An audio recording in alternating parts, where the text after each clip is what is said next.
حضرت سیدنا غوث اعظم رضی اللہ تعالی عنہ نے ساری زندگی علم دین کو پڑھنے اور بڑھانے میں گزار دی۔ آپ نے پھر وہ تویزوں والا سسٹم نہیں شروع کیا جو دور حاضر کے اندر پیری مریدی ایک دکانداری بن کے رہ گئی۔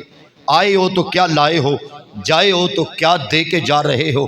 میرے غوث اعظم نے ایسا سسٹم شروع نہیں کیا تھا، بلکہ مدرسہ بنایا، اور جب مدرسہ بنایا تو لوگوں کو حضور کے علم کی خیرات بانٹنے لگ گئے۔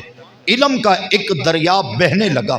بڑے بڑے بادشاہ آپ کی خدمت میں آ کر آپ کو نظر و نیاز پیش کرنا چاہتے، بلکہ اس وقت کا ایک خلیفہ جس کا نام خلیفہ مستنجم باللہ ہے، یہ بہت ساری اشرفیوں کی تھیلی لے کر غوث اعظم کے در دولت پہ پہنچا اور سلام عرض کرنے کے بعد کہنے لگا، حضور یہ کچھ نیاز ہے، قبول فرما لیجئے۔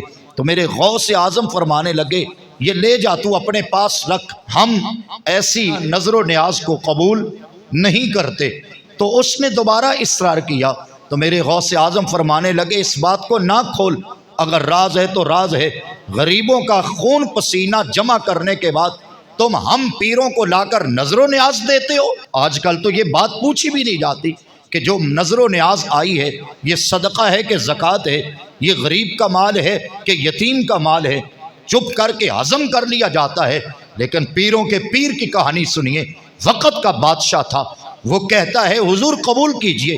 آپ فرمانے لگے، جا لے جا، یہ غریبوں اور یتیموں کا نچوڑا ہوا خون ہے۔ اس نے کہا، نہیں قبلہ، میں اپنی حق حلال کی کمائی سے لایا ہوں۔ غوث اعظم نے اس تھیلی کو پکڑا، ہاتھوں میں لیا، یوں تھوڑا سا مروڑا دیا تو اس سے تازہ خون کے قطرے گرنے لگے۔ فرمانے لگے، جا، اگر تو عباسی خاندان کا نہ ہوتا، میرے حضور کی قربت کا لحاظ نہ ہوتا، تو تیرے ان درم و دینار سے اتنا خون نچوڑتا کہ تیرے محل کو بھی جا کے رنگین کر دیتا۔ غوث اعظم رضی اللہ تعالی عنہ ایسی نظر و نیاز کو قبول نہیں کیا۔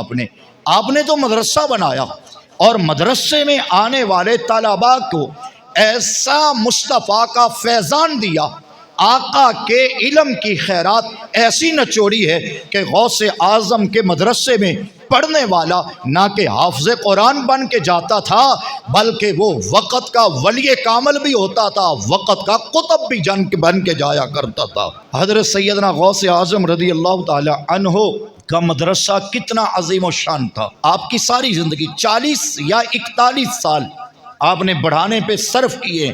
کتابوں میں یہاں تک بات موجود ہے، جس دن آپ کا وصال ہوا تھا، آپ تو اس دن بھی مدرسے میں بیٹھ کر بچوں کو سبق پڑھا رہے تھے۔ اتنا بڑا پیر تھا، پیری مریدی میں زندگی نہیں خرچ کی کہ کبھی اس کے گھر تو کبھی اس کے گھر، کبھی وہاں کھانا تو کبھی یہاں کھانا۔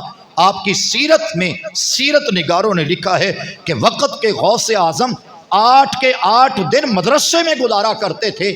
صرف جمعے والے دن مدرسے سے باہر نکلنا پڑتا تھا، کیونکہ اس دن جو ہے جا کر جمعہ پڑھانا ہوتا تھا، وگرنہ غوث اعظم اپنے مدرسے میں رہا کرتے تھے۔ اور مخلوق خدا آپ کے مدرسے میں آ کر نہ کہ لنگر کی دولت سے مالا مال ہوا کرتی تھی، بلکہ علم دین سے اور محمد عربی کے فرمان سے اپنے سینوں کو روشن کیا کرتی تھی۔